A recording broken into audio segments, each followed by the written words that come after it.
Assalamualaikum warahmatullahi wabarakatuh. Perkenalkan, nama saya Silky Lailatul Saripah.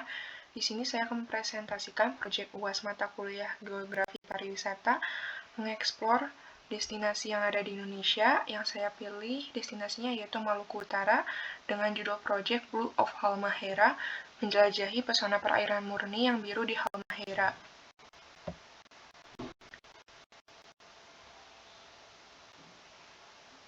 Di sini saya merencanakan perjalanan 2 hari 1 malam. Dengan hari pertama itu akan mengeksplor kawasan Halmahera Utara.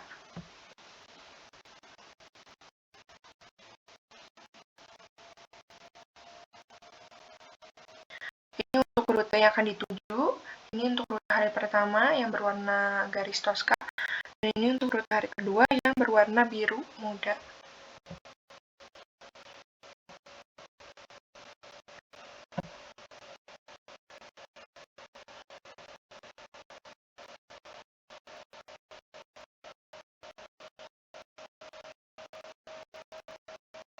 Titik penjemputan pertama ada di Bandara Kua Bangkau dengan kode IATA KAZ.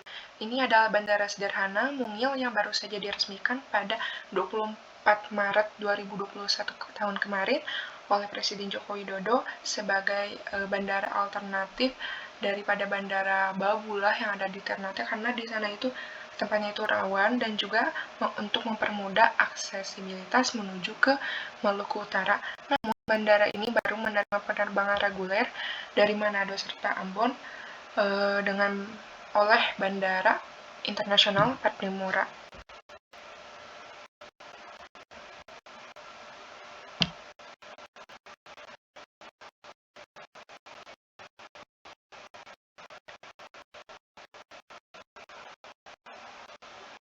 Selanjutnya, untuk akomodasi akan memakai Marahai Park Hotel.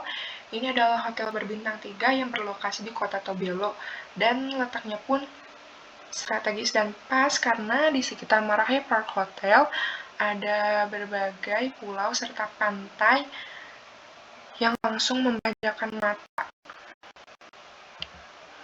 Dan di sini pun fasilitasnya pun sudah cukup memadai, yaitu ada wifi, ada AC, ada taman, dan juga ada breakfast untuk di hari kedua. Dan ini adalah gambaran kamar yang akan ditempati selama perjalanan ini.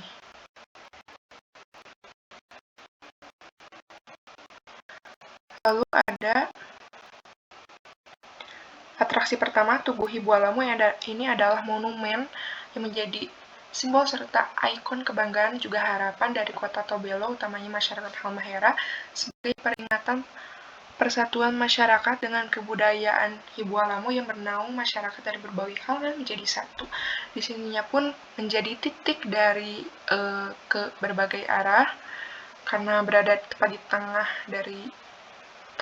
di tengah kota, dan juga di sini pun banyak sekali toko ataupun warung ataupun pedagang kaki lima juga kios. Jadi jika lapar, ingin jajan ataupun berbelanja oleh-oleh juga souvenir, bisa ke sekitar Tugu Hibua-Lamu ini, dan juga kita pun bisa untuk bersuah foto di monumen yang ikonik Hibua-Lamu ini.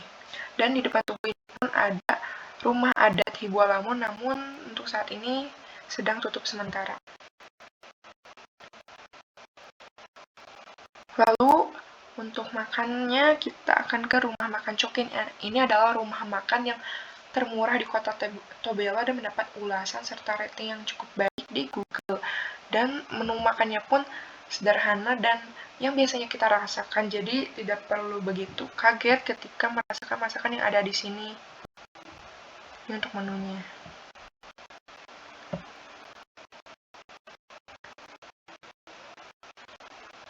Lalu atraksi yang kedua yaitu Pulau Tulang. Kenapa dinamai Pulau Tulang? Karena dahulunya tempat ini tuh menjadi pembuangan mayat pribumi saat masa penjajahan Belanda. Maka dari itu dinamai Pulau Tulang.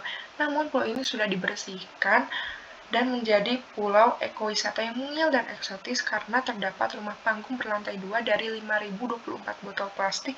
Juga terdapat hewan endemik walking shark. Jadi bukan hanya sekedar menikmati keindahan alam ataupun menikmati perairannya, namun kita juga dapat mengedukasi terkait pengolahan sampah serta limbah, juga mengenai kerajinan dari sampah ini untuk rumah panggungnya. Kreatif, bukan? Namun sebelum ke Pulau Tulang, kita akan ke Pelabuhan Tobelo untuk menyeberang ke Pulau Tulang ini.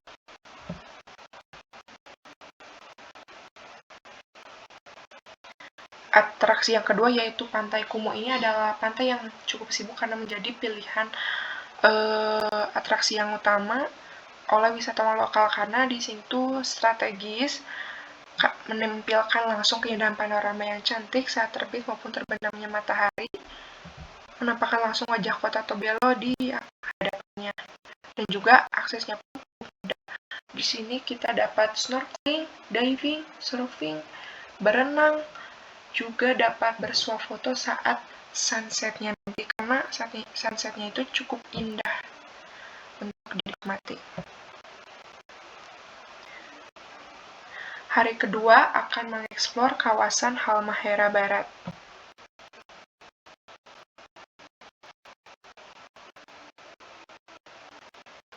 Ini untuk rutenya yang berwarna biru. Ya, hari pertama di hari kedua atraksi yang pertama yaitu Telaga Biru. Ini adalah telaga yang cukup mirip dengan telaga yang ada di Jerman, yaitu Telaga Blauw Top. Jadi tidak perlu jauh-jauh ke Jerman karena di Indonesia ada Telaga Biru yang menampilkan keindahan perairan yang bersih dengan warna biru toska saat di kejauhan, dan saat mendekat perairan itu berwarna putih bening saat dekatnya. Dan ada legenda bahwa terdapat buaya putih yang menjaganya dan sebagai tempat pemandian para bidadari loh. Di sini kita dapat bersuah foto, juga dapat merasakan langsung perairannya dengan mencuci muka ataupun mencuci tangan. Namun berhati-hati kalau ingin berenang karena di sini pun tidak banyak orang yang berenang pula, jadi takutnya itu ada apa-apa. Lalu akan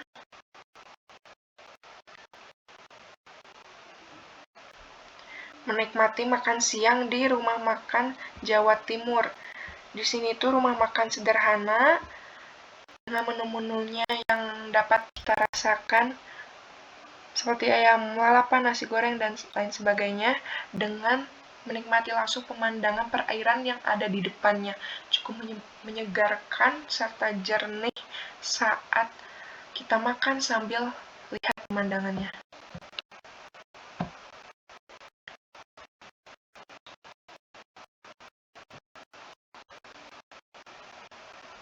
Selanjutnya ada air terjun Kahatola sebagai atraksi terakhir selama perjalanan The Blue of Halmahera ini.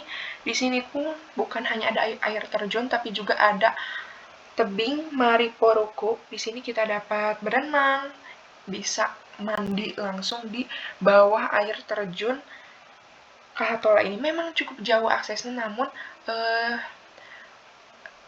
rasa lelah itu dapat terbayarkan dengan keindahan yang ada di Kahatola ini, karena asri, indah, dan memanjakan mata. Juga aliran air terjunnya pun menyegarkan karena dari rembesan air hujan, juga embun cekungan yang mengalir ke laut perairan asin ini.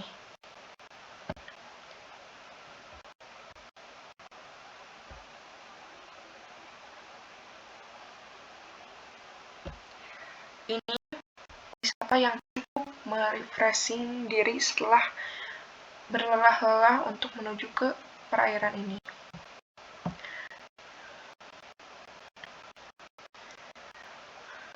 Oke, cukup mungkin presentasi dari saya mengenai Blue of Halmahera sebagai potensi wisata yang menjanjikan karena banyak sekali keindahan yang ada di Maluku Utara ini. Sebenarnya masih banyak atraksi menarik lainnya. Ada Pantai Kupa-Kupa, Pantai Tagalaria, Tanau Galela, Padi Wangungira, Pawole Island, Sayur Lilin, Bukit Doa Dukonolamo, ataupun Taman Laut Tobo. Namun karena keterbatasan waktu, maka sekian dan terima kasih. Wassalamualaikum warahmatullahi wabarakatuh. Mohon maaf bila ada kekurangan.